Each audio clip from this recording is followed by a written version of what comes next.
신앙의 유산을 물려주십시오. 하나님 말씀 전하겠습니다. 세계 제1의 부호 록펠러는 미국 시카고 대학교를 비롯해서 12개 종합대학과 12개 단과대학 그리고 연구소를 지어서 사회에 기증했고 4,928개의 교회를 건축하여 하나님께 바쳤던 사람입니다. 교회를 몇 개를 건축해서 바쳤다고요? 4,928개. 그가 86세 때 시카고 교회를 지어서 하나님께 헌당 예배를 드릴 때 경제부 기자가 록펠러에게 물었습니다. 록펠러 씨, 당신은 지금까지 세계 제1의 부호를 누리고 계시는데 그 비결이 무엇입니까? 록펠러는 이렇게 말했습니다. 예, 저는 어머니로부터 엄청난 신앙의 유산을 물려받았기 때문이죠. 첫째로 어머니는 내가 어릴 적부터 11조를 철저히 하도록 가르치셨습니다. 매주 20센트의 용돈을 주실 때마다 11조를 하도록 가르치셨습니다. 그래서 저는 6살 때부터 제 손으로 직접 11조를 했습니다. 그 후에 신문팔이를 하고 껌팔이를 할 때에도 11조를 했고 일생에 단 한 번도 떼어 먹어본 적이 없습니다. 둘째로 어머니는 성전 건축의 축복을 가르쳐 주셨습니다. 록펠러야, 네가 세계 제일의 부자가 되고 싶니? 그러면 세계에서 제일 멋진 교회를 지어 하나님께 바쳐보아라. 그럼 너는 진짜로 세계 제일의 부자가 될 것이다. 그래서 저는 어머니의 말씀대로 세계에서 가장 크고 멋진 리버사이드 교회를 지어 하나님께 바쳤습니다. 그 후에 하나님은 저를 더욱 축복해 주셔서 단 한 번도 세계 부호의 1위 자리를 양보하지 않게 해주셨습니다. 이런 하나님의 축복에 보답하고자 저는 지금까지 수천 개, 본인이 직접 얘기할 때는 자기가 몇 개를 지는 기억이 안 나요. 오히려 그걸 계산해 본 사람들이 4,928개의 교회를 지어 하나님께 드렸습니다. 그 결과 저는 회사에 11조 부서를 만들어 놓았는데 그 부서에서 11조만 계산하는 담당하는 직원이 40명입니다. 셋째로 교회의 맨 앞자리에 앉도록 가르쳐 주셨습니다. 넷째로 무슨 일이 있어도 교회 목사님과 싸우지 말 것을 가르쳐 주셨습니다. 록펠러의 간증을 들으면서 무슨 생각이 드십니까? 단순히 나도 록펠러처럼 부자가 되겠다 그런 생각이 드십니까? 그렇지만 그건 초점이 잘못된 거죠. 그의 어머니가 록펠러를 어떻게 신앙으로 길렀는가, 그리고 그가 교회와 하나님 나라를 위해서 어떻게 헌신했는가, 거기에 우리는 주목을 해야 됩니다. 분명한 것은 헌신된 그의 어머니의 신앙이 록펠러에게 전수되었다는 점과 그러한 신앙의 기반 뿌리가 있었기에 하나님을 위해 놀라운 헌신을 할 수 있었다는 것입니다. 그렇습니다. 부모가 자녀들에게 물려줘야 될 최고의 유산은 물질이나 재산이 아니라 신앙의 유산입니다. 아멘. 자녀들에게 좋은 신앙의 유산을 물려줄 수만 있다면 우리의 자녀들은 걱정하거나 염려할 필요가 하나도 없습니다. 아멘. 이스라엘아 듣고 삼가 것을 행하라. 그리하면 네가 복을 받고 내 조상들의 하나님 여호와께서 내게 허락하신 것 같이 젖과 꿀 이른 땅에서 내가 크게 번성하리라. 아멘. 아멘. 중요한 것은 신앙입니다. 뭐가 중요하다고요? 신앙이 중요해요. 신앙의 훈련만 잘 되어 있으면 걱정할 게 없어요. 신앙의 훈련만 철저하게 잘 되어 있으면 우리 자녀가 어디서 무엇을 하든지 하나님의 복을 받게 될 줄 믿습니다. 아멘. 여러분은 자녀들의 신앙을 위해서 얼마나 투자하고 계십니까? 얼마나 헌신하고 계십니까? 여러분은 자녀들을 매주 토요일마다 쉐마학당에 보내시고 계십니까? 주일마다 또래 쉐마에 참석시키고 계십니까? 그렇다면 여러분은 최고의 선택을 하고 계신 것입니다. 유대인의 지혜서인 탈무드에 보면 어리석은 부모들은 자녀들에게 재산을 남기고 양식 있는 부모들은 지식을 남기고 지혜로운 부모들은 신앙을 남긴다는 말이 있습니다. 지혜로운 부모들은 자녀들에게 신앙을 물려줍니다. 다른 것은 그렇지 좀 부족하다 할지라도 신앙에 대해서만큼은 다른 것보다도 부모님이 일부러 시간을 들여서 자녀들과 함께하는 시간을 가져야 됩니다. 신앙은 자녀 혼자 만들어지지 않습니다. 신앙은 기도만 한다고 되는 것도 아닙니다. 부모님의 희생과 헌신이 있을 때 자녀들의 신앙이 자라납니다. 그 신앙이 후손에게 전수되도록 신앙이 든든한 기초를 세워가도록 부르심받은 사람이 바로 부모들인 것이죠. 우리가 잘 알고 있는 것처럼 유대인들의 역사는 순탄하지 않았습니다. 아브라함 이후 4,000년 지난 가운데서도 이스라엘이 독립적인 나라를 형성해서 지내왔던 시간은 700년에 불과합니다. 나머지 3,300년 동안은 뭐 했느냐? 목동으로, 노예로, 식민지 백성으로 전 세계에 흩어져서 유랑하는 그러한 삶을 살았습니다. 게다가 2000년 동안은 아예 나라가 없어서 그냥 나라가 없는 서름을 안고 살았습니다. 그런데 이 시대에 전 세계를 이끌어가는 영향력 있는 사람들은 대부분 유대인들이에요. 미국은 세계를 움직이는 나라이지만 그 미국을 움직이는 사람들이 누구냐? 바로 유대인들입니다. 그 이유가 무엇일까? 무엇이 그들로 하여금 영향력 있는 인물로 자라게 하였을까요? 머리가 좋아서 그럴까요? 원래부터 잘나서 그럴까요? 놀라운 것은 나라별 평균 지수를 딱 측정해 봤더니 세계 1위가 지능지수 제일 좋은 나라가 홍콩이에요. 그리고 2위가 우리나라입니다. 우리나라, 일본. 그런데 이스라엘은 그럼 몇 위냐?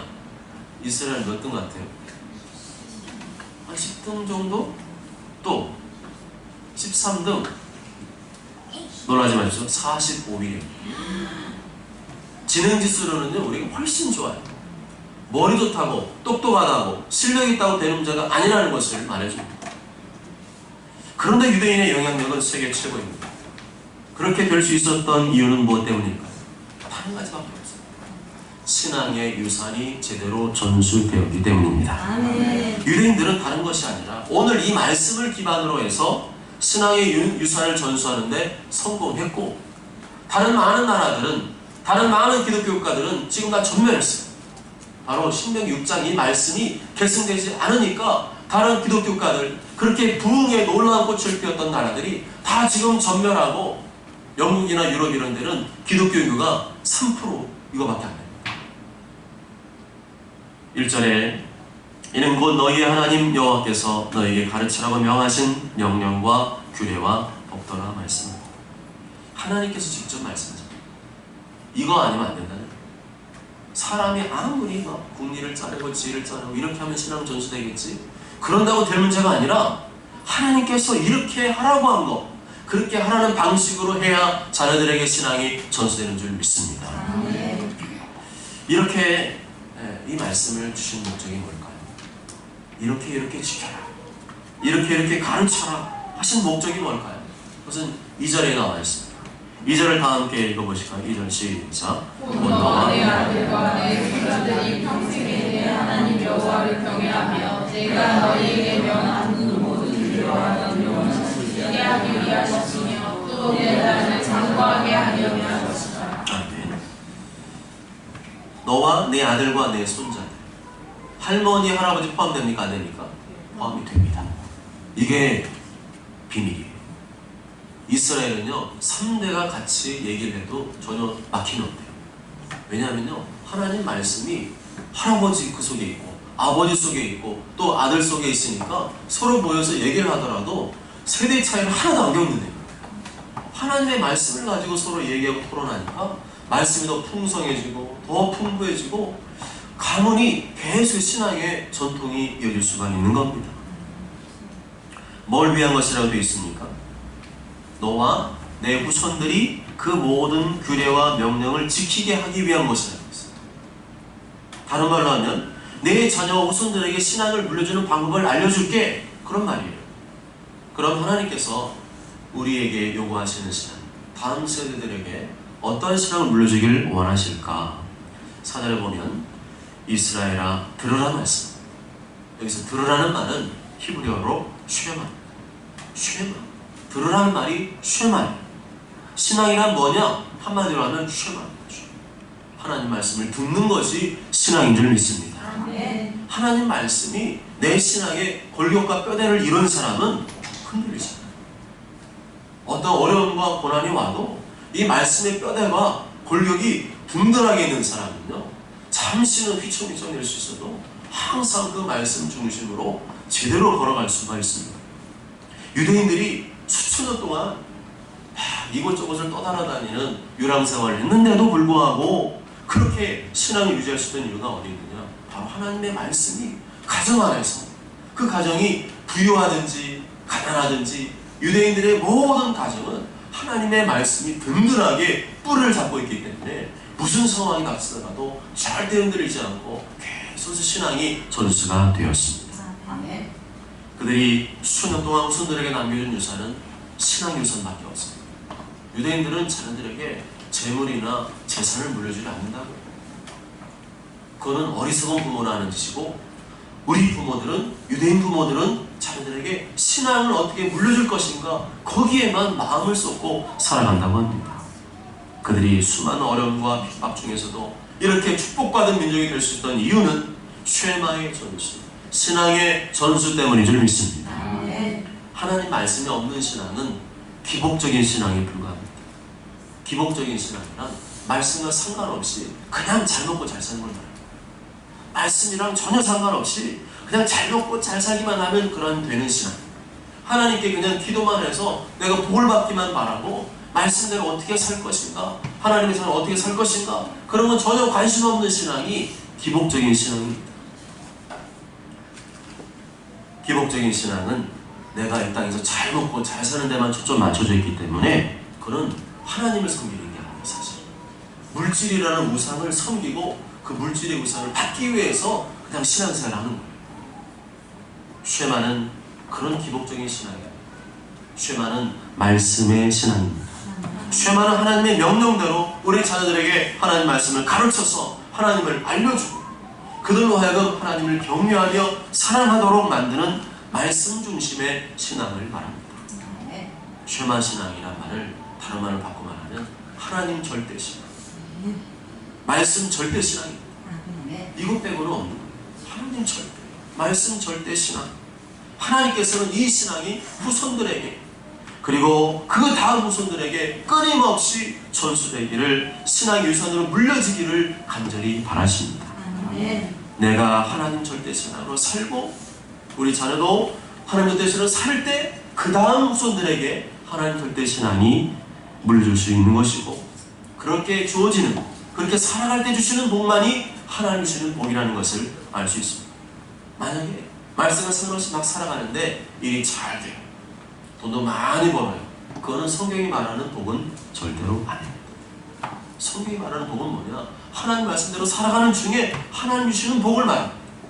그런 것과 상관없는 복은 전부 다 오히려 우리를 미혹하는 사탄의 떡밥인 것이죠. 예수님께서 이 땅에 오셔서 공생이 시작하실 때 사탄이 예수님을 싫어합니다. 그때 사탄이 뭘 가지고 시험합니까? 다 이 땅의 영광이에요. 먹을 것 가지고 시험하고, 성전 꼭대기 올라가라 그러고, 거기서 뛰어내리라 그러고, 전부 다 이 땅의 물질, 부귀, 영화 이런 것 가지고 장난친다는 거예요. 근데 그거를 사탄이 줄 수가 있다는 거예요. 그래서 눈에 보이는 어떤 축복만을 바라고 그것만 있으면 내가 신앙자, 절대 아니에요.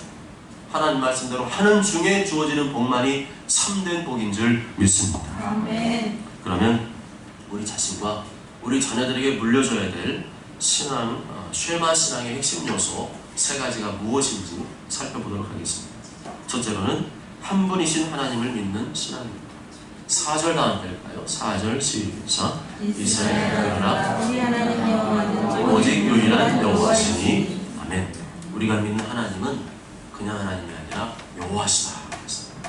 여호와라는 말은 스스로 존재하시는 분이라는 뜻입니다. 온 세상에 스스로 존재하는 분은 하나님 외에는 없다는 거죠. 그래서 우리가 하나님 부를 때는 여호와 하나님이라는 이름 부르는 것이 사실은 정확합니다. 스스로 존재하시는 하나님, 이 속에는요 신앙 고백이 여러 가지가 담겨 있습니다. 하나님 외에 다른 것은 다 피조물이다. 하나님 외에 다른 신들은 다 가짜다. 우주 만물을 주관하신 분은 하나님이시다. 모든 생명의 근원은 하나님이시다. 우리에게 영원한 생명을 주시는 분은 하나님이시다. 우주 만물 위에 가장 높으신 분은 하나님이시다. 인간의 생사 화복을 주관하신 분은 하나님이시다. 그 모든 의미를 한꺼번에 내포하고 있는 것이 바로 여호와 하나님이라는 것입니다. 다시 말하면 여호와 하나님이란 말은 하나님 외에는 믿을 만한 다른 존재가 아무도 없다. 사람도 어떤 피조물도 그 어떤 존재도 믿을 만한 존재는 아무것도 없다는 겁니다. 그렇기 때문에 신명기 말씀에서는 매 장마다 뭘 말씀하느냐? 우상 숭배를 절대 금하고 있습니다. 하나님이 아닌 다른 우상과 신을 섬기고 절하며 제사하는 자는 결국 뭐라는 거예요? 죽음밖에 없다는 거예요. 이 땅에서 그 진노와 죽음을 맛보지 못했다면 죽어서라도 그 진노와 죽음을 맛보게 하시겠다는 것을 성경 곳곳에서 말씀하고 있습니다. 그래서 우상 숭배하는 사람은 하나님 나라에 들어갈 수가 없어요. 하나님만이 참신이시고 하나님만이 스스로 존재하시는 창조자이신데 그 하나님을 섬기지 않고 다른 것을 섬기고 있다. 그건 우상 숭배이고 우상 숭배는 하나님이 제일 미워하시고 제일 싫어하는 죄악입니다. 그래서 하나님 한 분만을 믿고 하나님 그분의 말씀만을 믿고 그분만을 경외하고 그분 말씀에 따라가며 살기를 힘쓰는 것, 그것이 바로 쉐마의 신앙인 것입니다. 유대인들에게는 이 신앙이 너무 확고했어요. 너무 확고하기 때문에 그 어떤 어려움과 고난이 닥쳐와도 그 여호와 하나님에 대한 신앙이 다른 사람들이 공격하고 비난할지라도 이스라엘 백성들은 절대로 목숨을 걸지언정 흔들리지 않았습니다. 여호와 하나님 신앙은 내가 살고 내 자녀가 살고 우리의 후대가 살 수 있는 유일한 길임을 우리에게 말씀합니다. 이 신앙을 우리 후손들에게 물려주시기 바랍니다. 우리 자녀들은 부모님들에게 돈 달라고 그러지 마세요. 그 어리석은 자녀가 그렇게 합니다. 어리석은 부모가 자녀들에게 물질을 물려주려고 하는 것이고 어리석은 자녀가 부모님께 돈 달라고 하는 겁니다. 부모님들에게 물질을 달라고 할 것이 아니라 신앙의 유산을 달라고 요구하시기 바랍니다. 초등학생 또 우리 어린이들 잘 들으세요. 부모님에게 엄마 아빠 돌아가신 다음에 나 재산 물려주세요. 그런 생각 하지 맙니다. 뭘 물려달라고 하라고요? 신앙의 유산을 물려주세요. 엄마 아빠 다른 거는요 나 바라지 않아요. 신앙의 유산 잘 받으면 하나님 복을 준다면서요. 엄마 아빠 나 걱정하지 말고 엄마 아빠가 신앙의 유산을 잘 물려주세요. 내가 좀 보고 배울 수 있게 신앙의 유산을 좀 물려주세요. 그렇게 엉터리처럼 신앙생활 하지 말고 그렇게 그냥 나이롱처럼 신앙하지 말고 제대로 좀 신앙생활 해서 내가 좀 그거 보고 좀 따라갈 수 있게 해주세요. 쉐마의 신앙은 선택이 아니라 준엄한 하나님의 명령입니다. 쉐마 신앙의 핵심 요소 두 번째는 전인적으로 하나님을 사랑하는 것입니다. 무슨 신앙이라고요? 전인적으로 하나님을 사랑하는 신앙. 이 말은 전인적이라는 말은 날 다 거는 거예요. 내 인생을 걸고 내 목숨을 걸고 하나님을 사랑하는 신앙이 전인적인 신앙입니다. 5절 다 함께 읽어보실까요? 5절 시작. 너는 마음을 다하고 뜻을 다하고 힘을 다하여 내 하나님 여호와를 사랑하라. 마음을 다해서 하나님을 사랑하는 것은 내면의 깊은 곳에서부터 우러나오는 사랑이죠. 정말 사랑하면 어떻게 됩니까? 속에서 우러나오죠. 속에서 우러나올 때 뭐도 같이 나와요? 눈물도 나와요. 그냥 사랑합니다 인사는 누구나 할 수 있지만 진짜 사랑은 어떤 사랑이에요? 속에서 내면에서 우러나오는 사랑. 그래서 그 우러나온 사랑이 있을 때 그 영혼을 바라보면 눈물이 핑 돌게 돼 있어요. 마음 진심이니까. 마음을 다해서 하나님 사랑하는 날, 바로 하나님 사랑할 때 겉으로 하지 말고 입 바른 소리 하지 말고 의무적으로 형식적으로 어쩔 수 없이 그런 거 하나님 사랑하는 거 아니라는 거예요. 하나님을 정말 내면에서부터 우러나와 사랑해서 하나님 이름만 생각해도 예수님만 생각해도 눈물이 핑 돌 정도로 하나님을 사랑하는 신앙을 가지라는 겁니다. 이 시간에 나왔다고 해서 다 마음을 다해서 하나님 사랑하고 있을까요? 속에서부터 우러나는 사랑으로 하나님을 지금 이 시간에 예배하고 있을까요? 아닐 겁니다. 가인과 같이 마음이 없으면서 억지로 그냥 끌려 나온 사람도 있을 것이고 아벨과 같이 정말 하나님을 다해서 나의 가장 좋은 것을 드려서 하나님을 섬기고 싶어하는 그런 마음으로 나온 사람도 있을 것입니다. 하나님은 가인의 예배는 받지 않으세요. 아무리 이 시간에 내가 나왔다고 할지라도 나 피곤한데 내가 주일 지키려고 나왔는데 그것도 잘한 거예요. 그렇지만 그 속에 하나님 사랑하는 마음도 없고 그 속에 정말 하나님 생각할 때마다 송구스럽고 죄송스럽고 감사하고 하나님 사랑하는 마음이 없다면 그 예배는 하나님이 받지 않으실 겁니다. 하나님 요구하시는 신앙은 아벨과 같이 자신의 마음을 다하고 힘을 다하고 뜻을 다해서 진심으로 하나님을 간절히 열망하는 마음으로 사랑하는 그 신앙을 요구하신 줄 믿습니다. 그래서 조건부 신앙은 아주 하나님 나에게 잘해주면 나도 하나님 사랑하고, 그렇지 않으면 삐지고 돌아지고, 이거는 하나님의 사랑과 전혀 상관없는 신앙입니다. 우리 부모님이 그렇게 해주면 좋겠어요? 내가 공부 잘하면 사랑해주고, 공부 못하면 두들겨 패고, 부모님 말씀 잘 들으면 사랑해주고, 말 안 들으면 막 욕을 하고 두들겨 패주고, 그러면은 여러분 기분 좋겠어요? 아니죠. 하나님 그런 사랑입니다. 하나님은 우리가 하나님 사랑이만 하면 변함없이 사랑해주시는 넘쳐나는 사랑이고, 그러한 사랑으로 너도 하나님을 사랑하기를 원하신다고 말씀하고 있습니다. 뜻을 다하라, 힘을 다하라는 말은 무슨 말일까요? 뜻을 다하라는 말은 생명력 있게, 영혼 없는 사람처럼 이렇게 비실비실 앉아가지고 눈가를 보는데 눈동자가 썩은 동태 눈동자처럼 비실비실하게 이렇게 바라보면 안 되고요. 딱 생명 있게 살아있는 모습으로 하나님, 내가 막 졸다가 하나님을 하나님 말씀 생명 있는 모습으로 하나님을 섬기는 신앙. 힘을 다하라는 말은 열렬하게 뜨겁게 전적으로 하나님을 섬기는 신앙을 말합니다. 그렇다면 겉으로 형식적으로 의무적으로 이 신앙은 설 자리가 없어요.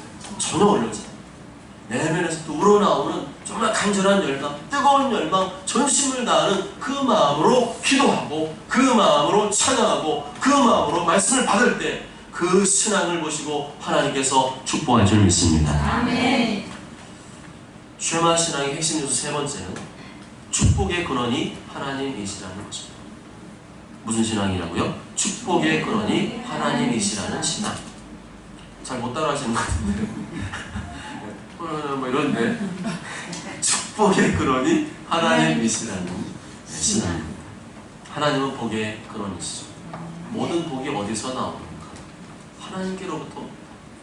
샘물의 근원이 바로 하나님이시라는 거죠. 건강의 복도, 물질의 복도, 지혜의 복도, 자녀의 복도, 영생의 복도 다 하나님께로부터 나오는 것입니다. 그런데 야곱은 복의 개념이 잘못되어 있었어요. 형이 에서에게 주었던 그 장자권이죠. 형이니까 당연히 그 장자권이 형에게 있었어요. 그런데 그걸 어떻게든 뺏어서, 그것을 내가 취해서 복을 받으려고 했어요. 어떻게든 뺏어서 내 것으로 만들면, 그 장자권 내가 뺏어서 만들면, 내 손 안에 들어오면 나는 복을 받을 것이라고 생각했습니다. 그래서 형도 속이고 아버지도 속여서 자기가 원하는 것을 얻어냈어요. 장자권 받아냈습니다. 그러면 어떻게 돼요? 복이 와야 되잖아요. 결과적으로 어떻게 됐습니까? 두려움과 복수의 공포가 가득했어요. 야곱은 형이 막 너 죽여버릴 거야, 너 장자권 그 팥죽으로 쏘겨가지고 그렇게 막 해발해가지고 뺏어 먹더니 그렇게 좋냐? 가만 안 둘 거야. 아버지 너 돌아가시면 해봐. 너 그때는 초상날이야. 그러니 이 야곱이 막 두려워가지고, 형은 사냥꾼이잖아요. 식스팩. 야곱은 비실비실 말라땡이. 그 볼 거야. 이러면요 어때요? 사시나무 떨듯이 그렇게 복수가 두려워서 20년간 도망쳤어요. 거기서 20년간 외삼촌 라만에서 뭐 했습니까? 고생. 20년 내내 속고 또 속고 또 속고, 거기서 고생 다 하고, 원하지 않는 아내까지 없고, 그 안에 원하지 않았는데, 나 하나만 원했는데 둘을 시켜가지고. 둘 원하시는 분이십니까? 그러다 하나님 은혜로 다시 고향으로 돌아오게 되었건만, 여전히 누가 있어요? 형이 슈퍼하게 살아있어요. 20년 동안 20년 동안 가는데 얼마나 시작하면 그냥 종이가 싹 날아가는 거예요. 시작하면 칼국수 몇 발짜리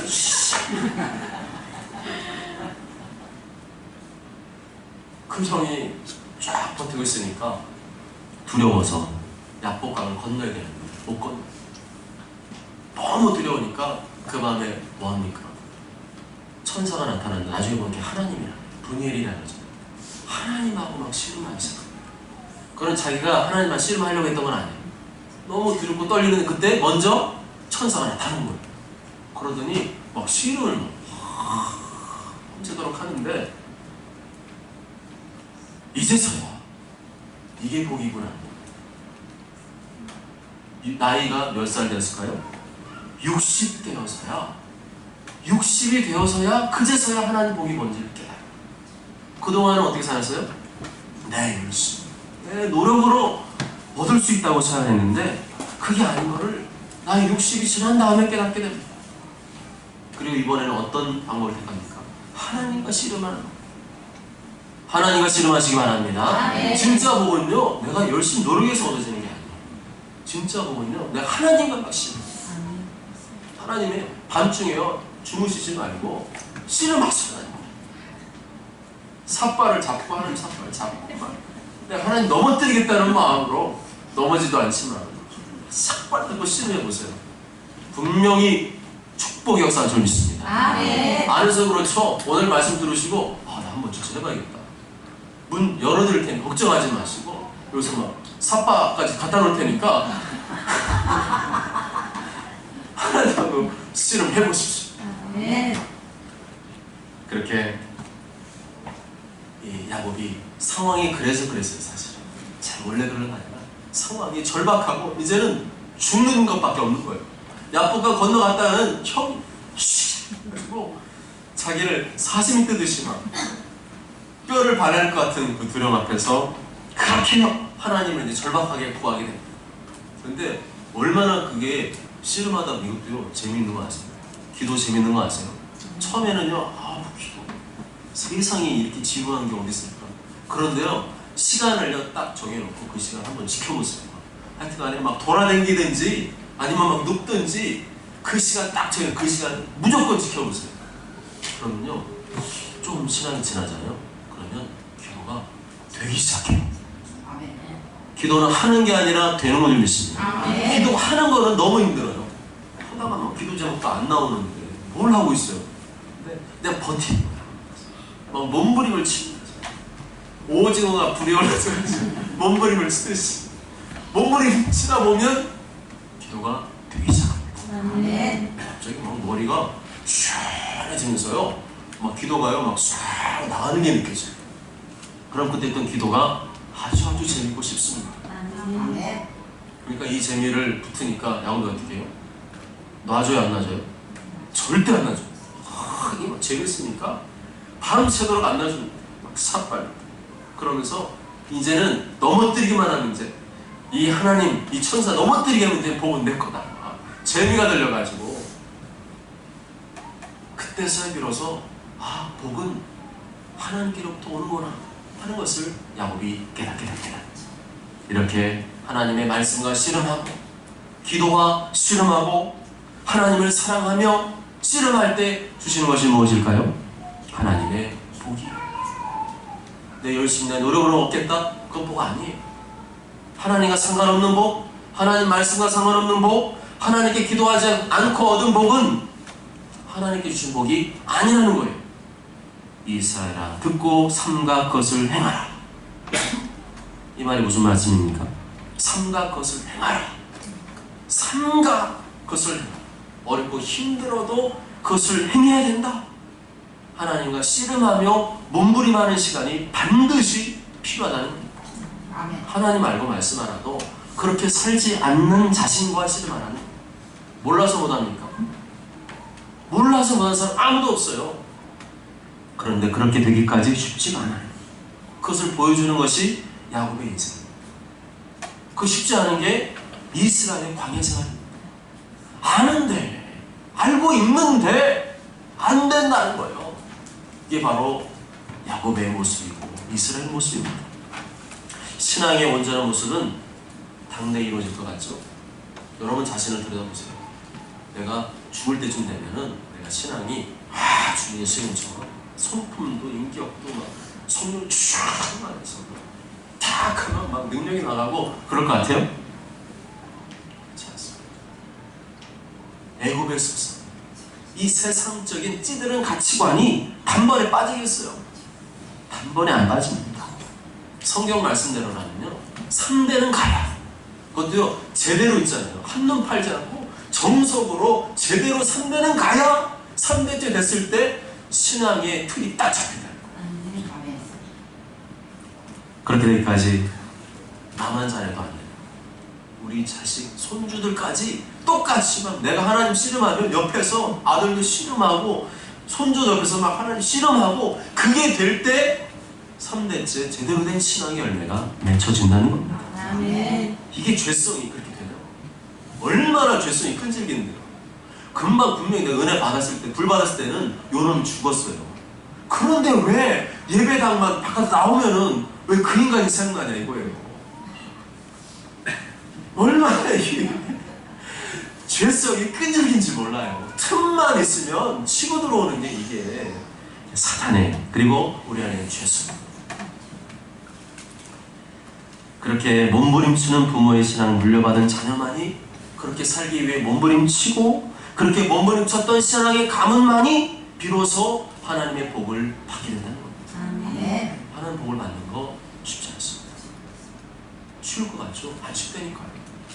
제대로 된 신앙, 하나님께서 기뻐하신 신앙의 모습으로 딱 되면은요, 그때부터는요 복은 그냥 자동적으로 따라옵니다. 아멘. 이게 안 되고 왔다 갔다 하니까 복이 오는 것 같다가 안 오고 오는 것 같다 안 오고 속 터지는 거죠.